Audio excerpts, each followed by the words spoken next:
যদি ব্যক্তি জীবন, সামাজিক জীবন, রাষ্ট্রীয় জীবন কোরআন অনুযায়ী চালাতাম, তাহলে আমার কোরআনের এই বিধানটা মানা হয়ে যেত।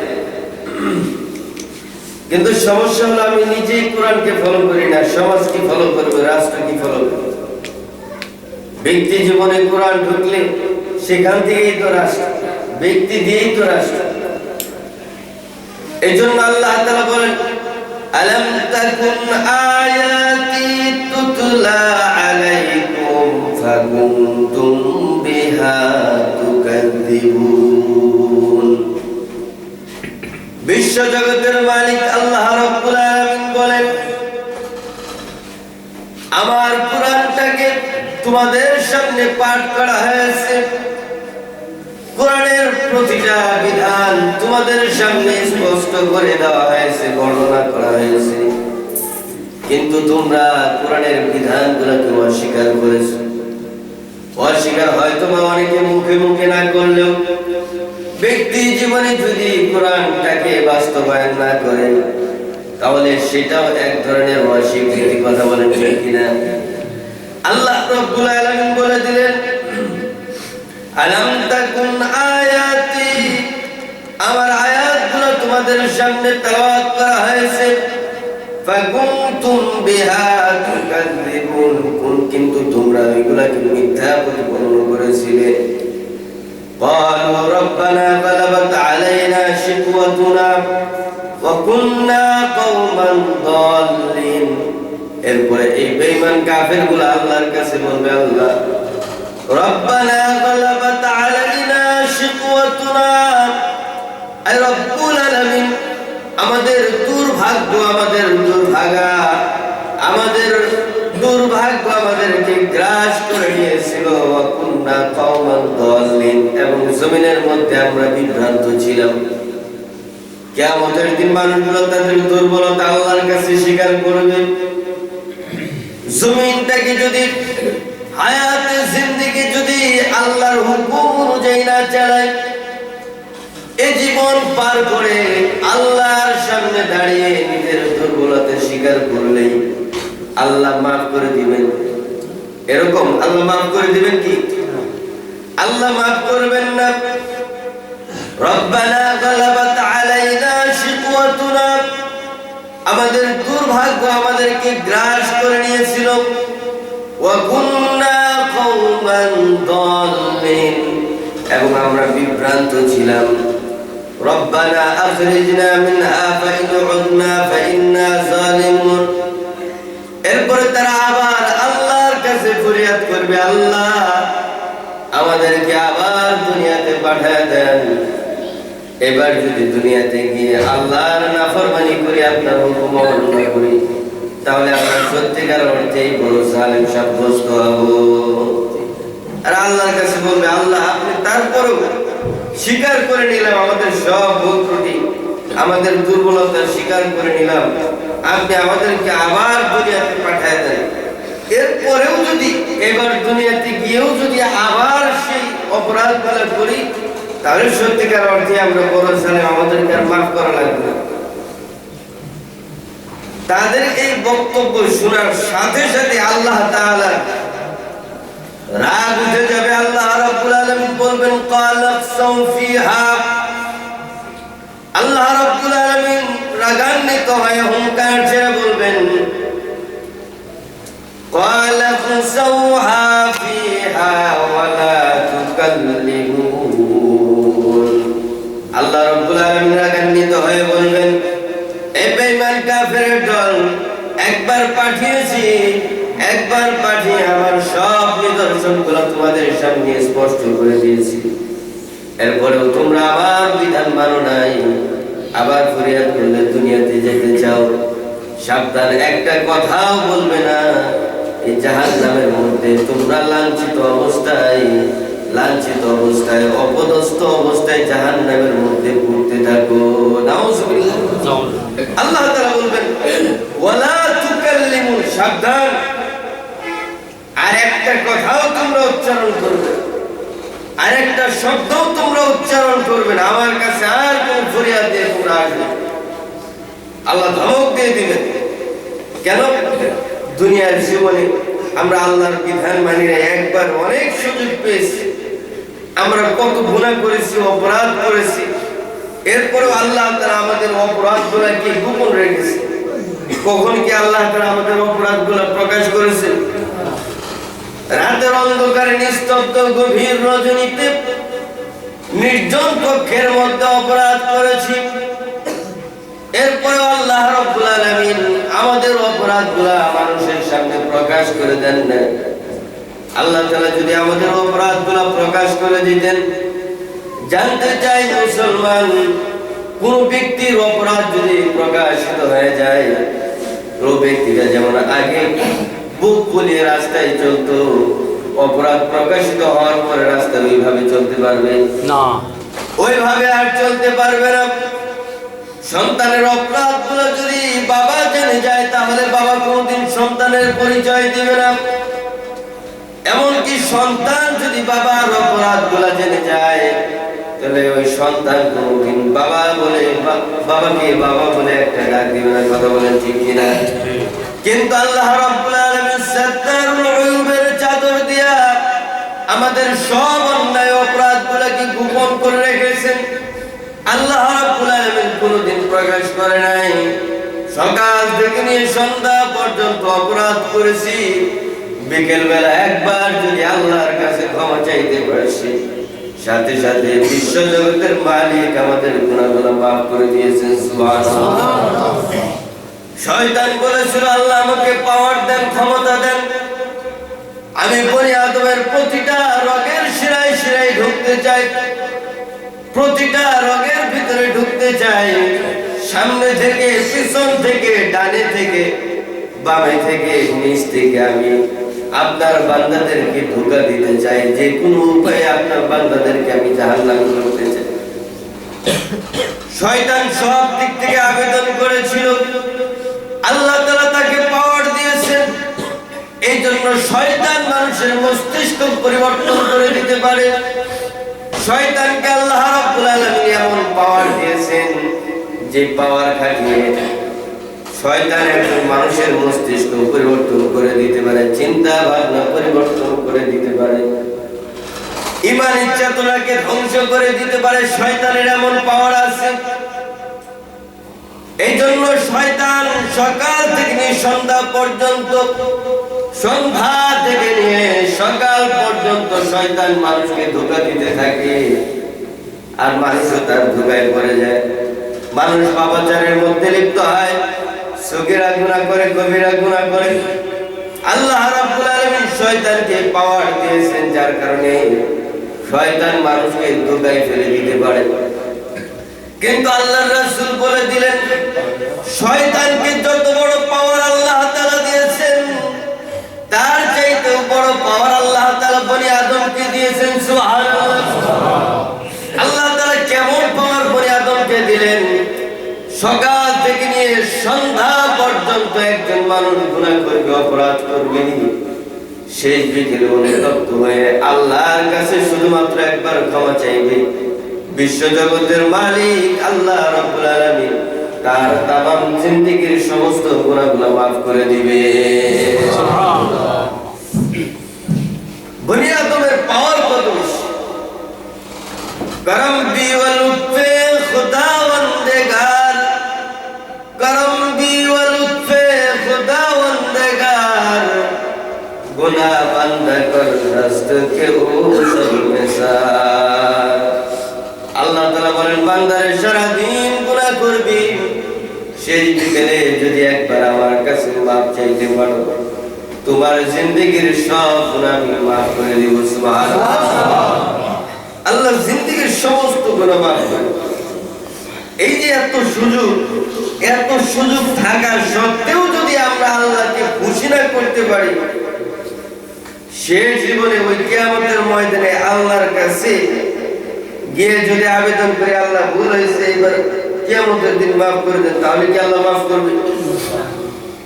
এবার হিসাব মিলান। দুনিয়ার সন্তান যদি একবার অপরাধ করে, বাবা বলে আচ্ছা ঠিক আছে অপরাধ করছো, বলেও আর এমন কাজ করবা না। বাবা প্রথমবার মাফ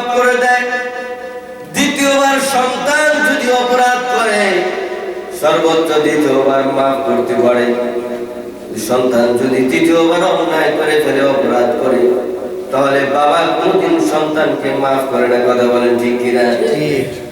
বন্ধুর সাথে একবার অপরাধ করলে বন্ধু একবারের বেশি মাফ করে না। ভাইয়ের সাথে 2 বারের বেশি অপরাধ করলে ভাই 2 বারের বেশি মাফ করে না। বাবা মার সাথে 3 বারের বেশি অপরাধ করলে মা বাবা মাফ করে না। কিন্তু বনি আদম গুলা যদি একবার নয়, 2 বার নয়, 100 বার নয়, 1000 বার অন্যায় করেও যদি আল্লাহর কাছে মাফ চায়, বিশ্ব জগতের মালিক আল্লাহ তাকে মাফ করে দেন। আল্লাহ কত দয়ালু। আবার আল্লাহ কি বললেন? আল্লামা শেখ সাদি রহমাতুল্লাহি আলাইহি বলেন, রাসূলের হাদিস, দাড়ি পাকা মানুষগুলা যখন আল্লাহর কাছে 2 কারা হাত তোলে, এরপরে আল্লাহর কাছে যখন ক্ষমা চায়, বিশ্ব জগতের মালিক আল্লাহ তাআলা বলেন, দাড়ি পাকা মানুষের দোয়া ফিরাইয়া দিতে আমার লজ্জা হয়। সুবহানাল্লাহ। আর কত দয়া! দুনিয়াতে সর্বোচ্চ দয়া আল্লাহ তাআলা আমাদের উপর করেছে। কিয়ামতের ময়দানে আমাদের সব গুনাহ আল্লাহ তাআলা দুনিয়াতে যেমন গোপন রেখেছেন, কিয়ামতের দিনেও আমাদের গুনাহগুলোকে সাত্তারুল উয়ুবের চাদর দিয়ে গোপন করে ফেলবেন। সুবহানাল্লাহ। বুখারী শরীফের মধ্যে আসছে,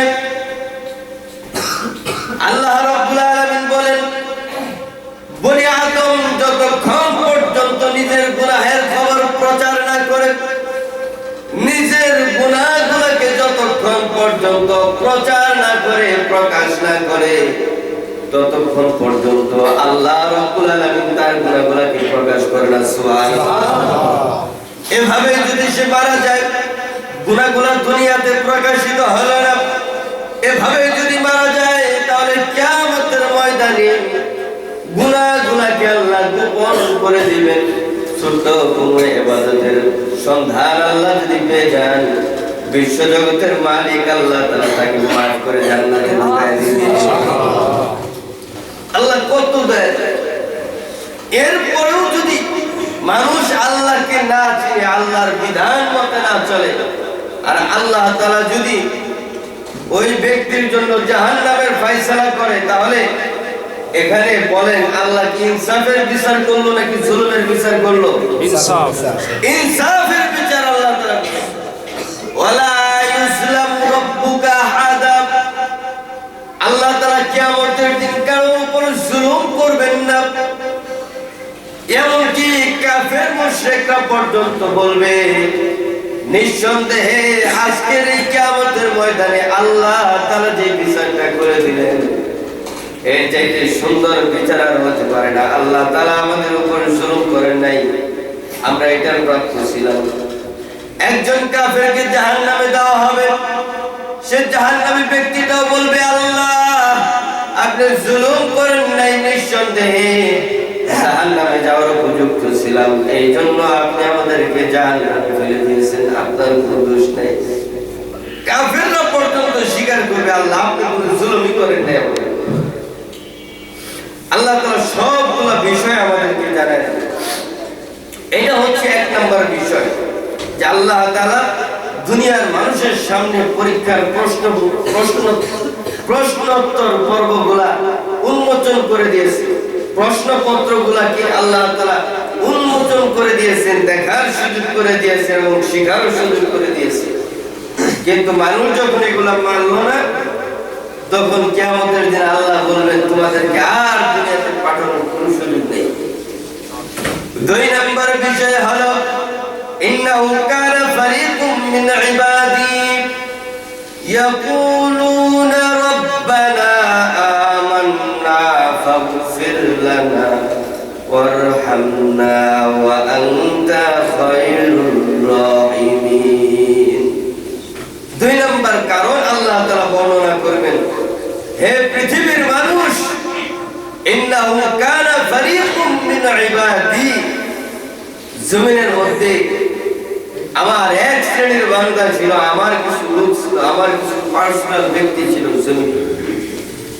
জমিনের মধ্যে আমার কিছু পার্সোনাল ব্যক্তি ছিল, মানুষ ছিল, যারা আমার পার্সোনাল মানুষ। নেতারাও দেখবেন বলে এগুলো হচ্ছে আমার কর্মী, আমার লোক, এরকম কথা বলে কি বলে না? এমপি যদি বলে এটা আমার লোক, তাহলে দেখবেন ওর পাওয়ার বেড়ে যায়। চেয়ারম্যান যদি বলে আমার লোক, গ্রামের মধ্যে ওর পাওয়ার বেড়ে যায়। কথা বলেন ঠিক কিনা? আর যদি প্রধানমন্ত্রী বলে এটা আমার লোক, তাহলে ওর পাওয়ার তো সারা দেশের মধ্যে বেড়ে যায়। প্রধানমন্ত্রী একটা ড্রাইভার হয়ে তার যে পাওয়ার, সারা বাংলাদেশের সমস্ত ড্রাইভারদের ওই পাওয়ার নাই। কথা বলেন ঠিক? প্রধানমন্ত্রী ড্রাইভারের কত পাওয়ার, পিএস এর কত পাওয়ার দেখা যাচ্ছে। আমার লোক যখন বলছে চেয়ারম্যান অথবা মেম্বার, তখন ওদের পাওয়ার বেড়ে গেছে। সমাজের মধ্যে এরা বুক ফুলে আছে, মানুষ এদেরকে দেখলে ভয় পায়। তাহলে প্রত্যেক নেতার কিছু পার্সোনাল মানুষ থাকে। নেতার যদি পার্সোনাল মানুষ না থাকে, তাহলে ও নেতাই হতে পারে না। কথা বলেন ঠিক? কিন্তু আল্লাহ রাব্বুল আলামিন বলে দিলেন, জমিনের মধ্যে আমার কিছু পার্সোনাল মানুষ আছে। এই মানুষগুলা জমিনের মানুষের মতো তাকাব্বুর আর অহংকারের সাথে চলে না। জমিনের নেতাদের পার্সোনাল মানুষগুলা অহংকারী মনোভাব নিয়ে চলে, কিন্তু আল্লাহর পার্সোনাল মানুষগুলা জমিনের মধ্যে কোনোদিন অহংকারী মনোভাব নিয়ে চলে না। আল্লাহর পার্সোনাল মানুষ যারা, এরা সবসময় বিনয়ী মনোভাব নিয়ে চলে, মাথাটা নিচু করে চলে। ওয়াইবাদুর রহমানিল্লাযীনা ইয়ামশুনা আলাল আরদি হাওনা ওয়া ইযা খাতাবাহুমুল জাহিলুন। আল্লাহ রাব্বুল আলামিন বলেন, আমার বান্দা হচ্ছে তারা, আমার পার্সোনাল মানুষ হচ্ছে তারা, যারা জমিনের মধ্যে বিচরণ করে কিন্তু তাদের ভিতরে কোনো অহংকার থাকে না। তারা মাথাটা নিচু করে চলে, দাম্ভিকতার সাথে চলে না। আমার বান্দার এক নাম্বার বৈশিষ্ট্য হলো তারা অহংকার মুক্ত। সুবহানাল্লাহ।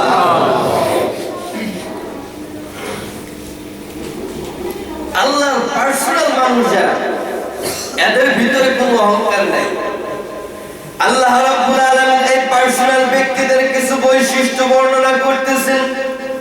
ইন্নাহু কানা ফারীকুম মিন ইবাদি, জমিনের মধ্যে আমার কিছু বান্দা ছিল, ইয়াকুলুনা, তারা বলতো, রব্বানা আমান্না, হে আমাদের রব, আপনার উপর ঈমান এনেছি। দুই নম্বরে তারা বলতো, ফাগফির লানা ওয়ারহামনা, আল্লাহ তাআলা আপনি আমাদের জিন্দেগীর সব গুনাহগুলো maaf করে দেন। ওয়া আনতা খায়রুর রাহিমিন। আল্লাহর বান্দা যারা, তারা অহংকার মুক্ত হয়ে চলত এবং তারা সবসময় আল্লাহর কাছে বলতো, আল্লাহ আমরা ঈমান আনছি আপনার উপর ঈমান আনছি এবং ঈমানের উপরই থাকতে চাই। ছোটখাটো যদি কোনো গুনাহ হয়ে যায়, অপরাধ হয়ে যায়, তখন সাথে সাথে আল্লাহর বান্দাগুলো আল্লাহর সাথে মাফ চায়। আবার এক শ্রেণীর মানুষ আছে, মাহফিলের মধ্যে ওই দিন দেখলাম সাবেক এক মন্ত্রী মাহফিলের মাইক ধরে বলতেছে, আমি কোনদিন আল্লাহর কাছে মাফ চাই না। কত বড় জালেম, কত বড় অহংকার! সে বলে আল্লাহর কাছে কোনদিন মাফ চাই না। কারণ কি? বলে আমি কোনদিন গুনাহ করি না। নাউজুবিল্লাহ। বলে আমি কোনদিন গুনাহ করি না, আল্লাহর কাছে মাফ চাই। কত বড় বিশ্বাস! অথচ আল্লাহর রাসূল আম্মা জান আয়েশা বলেন, ইয়া রাসূলুল্লাহ, ইয়া হাবিবাল্লাহ, আপনার জিন্দেগীর শুরু থেকে নিয়ে শেষ পর্যন্ত কোনো গুনাহ নাই। আল্লাহ তাআলা আপনার জিন্দেগীর সব গুনাহগুলোকে maaf করে দিয়েছেন। এরপরেও আপনি কেন আল্লাহর ইবাদত বন্দেগী করেন? সুবহানাল্লাহ। রাসূল কেমন ইবাদত বন্দেগী করতেন? রাসূলের সাথে সাহাবায়ে কেরাম দাঁড়িয়েছেন, নামাজ পড়বেন 2 রাকাত তাহাজ্জুদের নামাজ। আল্লাহ রাসূল নামাজের মধ্যে দাঁড়িয়েছেন, কেরাত এত লম্বা করেছেন, রাসূলের পাও ফুলে গেছে। তার রাসূলের সাথে যে সাহাবা দাঁড়িয়েছে পাও ফুলে গেছে। এক রাকাত শেষ করে দ্বিতীয় রাকাত নিজে নিজে শেষ করে সালাম ফিরিয়ে ঘরে চলে গেছে। আল্লাহ রাসূল এত অধিক সময় নিয়ে নামাজ পড়তেন, কখনো কখনো রাসূল সিজদায় চলে যেতেন আর মাথা উঁচু করতেন না। আম্মা জানা আয়েশা মনে মনে ভাবতেন, হায় রে আমার স্বামী বুঝি আর নাই, আমার স্বামী বুঝি দুনিয়ার জমিন ত্যাগ করে আমাদেরকে অসহায় বানিয়ে চলে গেলেন। এই জন্য আম্মা জানা আয়েশা কখনো কখনো রাসূলের পায়ের মধ্যে চিমটি কেটে দিতেন। সুবহানাল্লাহ। রাসূল কত সময় নিয়ে নামাজ পড়তেন, রাসূলের পায়ের মধ্যে চিমটি কাটতেন, এরপরে রাসূল একটু নড়াচড়া দিলে আয়েশা রাদিয়াল্লাহু তাআলা ভাবতেন যে রাসূল জীবিত আছে। আর আমরা যদি নামাজের মধ্যে দাঁড়াই, ওই গেট খুলে মসজিদের মধ্যে কে আসলো সেটাও আমরা বলতে পারি, কে কাট দিল ওই শব্দটা আমাদের মুখস্থ আছে, অমুক ব্যক্তি কাট দিছে। কে কথা বললো সেটা আমাদের জানা থাকে। এমনকি নামাজের মধ্যে আত্তাহিয়াতু দুরূদ শরীফ দোয়া মাসুরা শেষ করার পরে ইমামের সালাম ফিরাতে যদি দেরি হয়ে যায়, সম্মিলিতভাবে গলা দিয়ে একটা শব্দ করে, এরকম শব্দ করে কি করে? সত্যিকার অর্থে আজকে ফজরের নামাজের কথা বলতেছি। আজকে ফজরের নামাজে আত্তাহিয়াতু দুরূদ শরীফ দোয়া মাসুরা সব শেষ হয়ে গেছে। শেষ হওয়ার পরে হয়তো বা একটু দেরি হইলে হইতেও পারে, সবাই একসাথে যে করছে, মানে আমি একটু আতঙ্কিত হয়ে গেছি। সাথে সাথে সালাম ফিরে গেছে। সালাম ফিরাতে দেরি হলে ইমামকে জোর করে সালাম ফিরিয়ে সালাম। তাহলে আমাদের নামাজের মনোযোগটা কোথায়? এই হলো আমাদের অবস্থা। আল্লাহ রাব্বুল আলামিন বলেন, ইন্নাহু কানা ফারিকুম মিন ইবাদি ইয়াকুলুনা রাব্বানা আমান্না ফাগফির লানা ওয়ারহামনা ওয়া আনতা খায়রুর রাহিমিন। আল্লাহর বান্দা যারা, আল্লাহর প্রিয় বান্দা যারা, তারা আল্লাহর কাছে সব সময় মাফ চায়, ক্ষমা চায়। হে আল্লাহ, আপনি আমাদেরকে মাফ করে দেন, আমাদের অপরাধগুলোকে আপনি মাফ করে দেন, ভুল করেছি যা সবকিছু মাফ করে দেন। আর তারা বলে, হে আল্লাহ, আপনি আমরা হচ্ছি ইমানদার।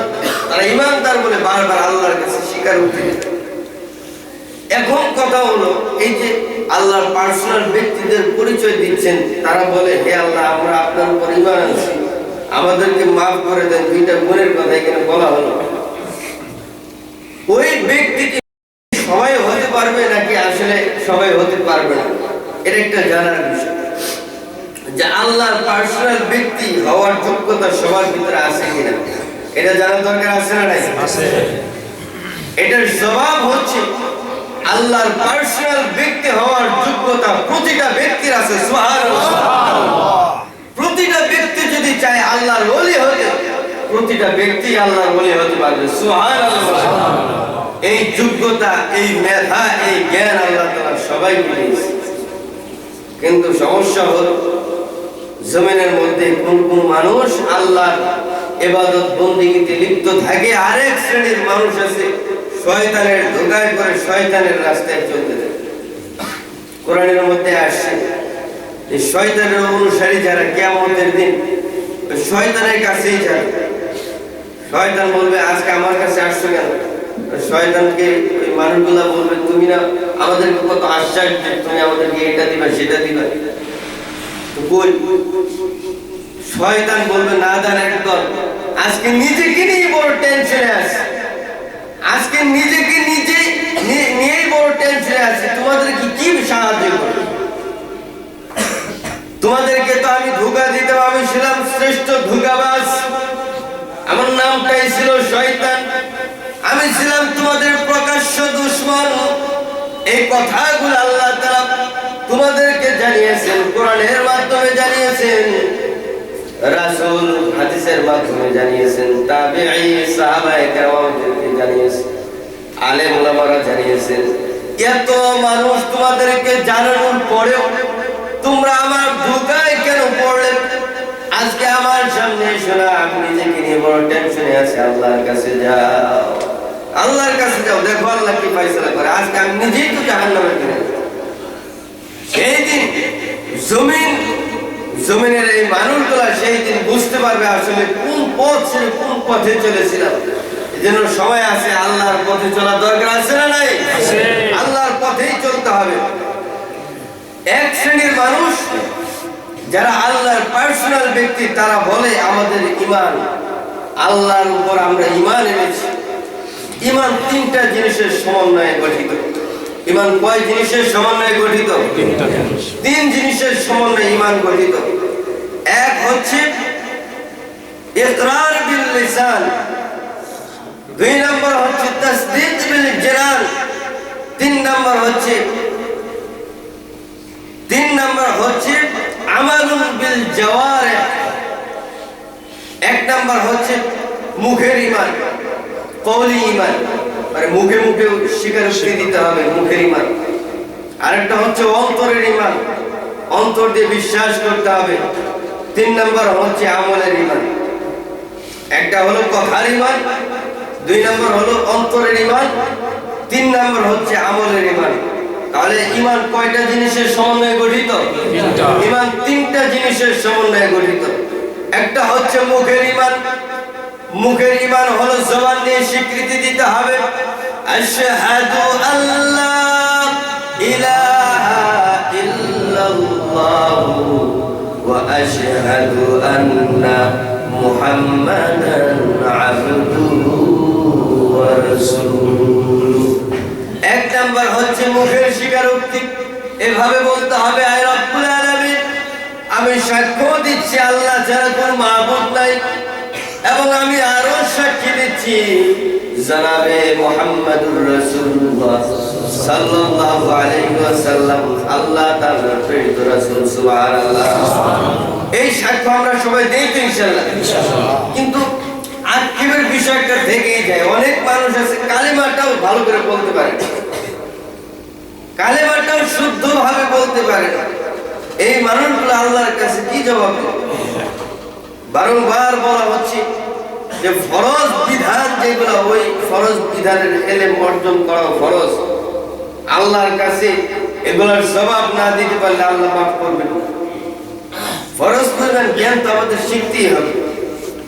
দুই নম্বর হলো অন্তরের ঈমান, তাসদীক বিল জানান, মুখের ঈমান। এটা তো কখনো কখনো হাটে বাজারে মাঠে ঘাটে বিক্রি হয়ে যায়। যেমনটা আল্লাহর রাসূল বলেছেন, এমন একটা সময় আসবে, এমন একটা মুহূর্ত আসবে, মানুষগুলা সকালবেলা ঈমান নিয়ে বাহিরে বের হবে, ঘর থেকে বের হবে, ওই মানুষটা বিকেল বেলা বেঈমান হয়ে ঘরে প্রত্যাবর্তন করবে। নাউজুবিল্লাহ, নাউজুবিল্লাহ। আবার বিকেল বেলা ঘরে ঈমান নিয়ে প্রত্যাবর্তন করবে, কিন্তু সকালবেলা বেঈমান হয়ে ঘর থেকে বের করবে। নাউজুবিল্লাহ বলেন। তাহলে আমাদের অবস্থা কোনটা? আল্লাহর রাসূল বলে দিলেন জমিনের মধ্যে এই চিত্রটা তোমরা দেখতে পাবে যে সকালবেলা ঈমানদার, কিন্তু বিকেল বেলা বেঈমান হয়ে যাবে।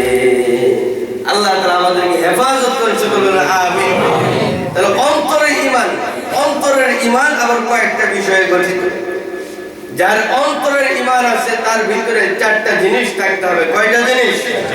অন্তরের ঈমানের মধ্যে এক নাম্বার থাকতে হবে মুহাব্বত, আল্লাহ, আল্লাহর প্রতি মুহাব্বত এবং আল্লাহর রাসূলের প্রতি মুহাব্বত থাকতে হবে। আল্লাহ এবং তার রাসূলের প্রতি মুহাব্বত থাকতে হবে। দুই নাম্বার হলো আল্লাহর প্রতি পরিপূর্ণ ভয় থাকতে হবে, আল্লাহকে ভয় করতে হবে। তিন নাম্বার হলো হায়া থাকতে হবে, আল হায়াউ শুবাতুম মিনাল ঈমান, লজ্জা থাকতে হবে। চার নাম্বার হলো ইখলাস থাকতে হবে।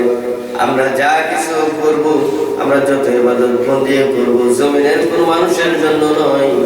যত ইবাদত বন্দি আছে একমাত্র কার জন্য? আল্লাহর জন্য করতে হবে।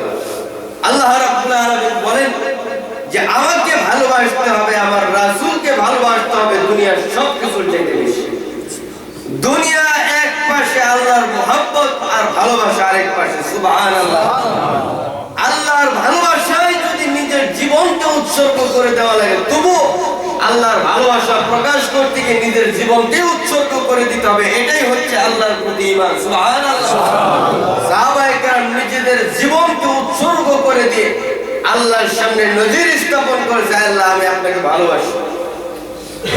জাফর বিন আবু তালেব জীবনের শেষ নিঃশ্বাস পর্যন্ত জিহাদের ময়দানে কালিমার পতাকাটাকে উড্ডীন করে ধরে রেখেছেন। হাত একটা কেটে দেওয়া হয়েছে, আরেক হাত কেটে দেওয়া হয়েছে।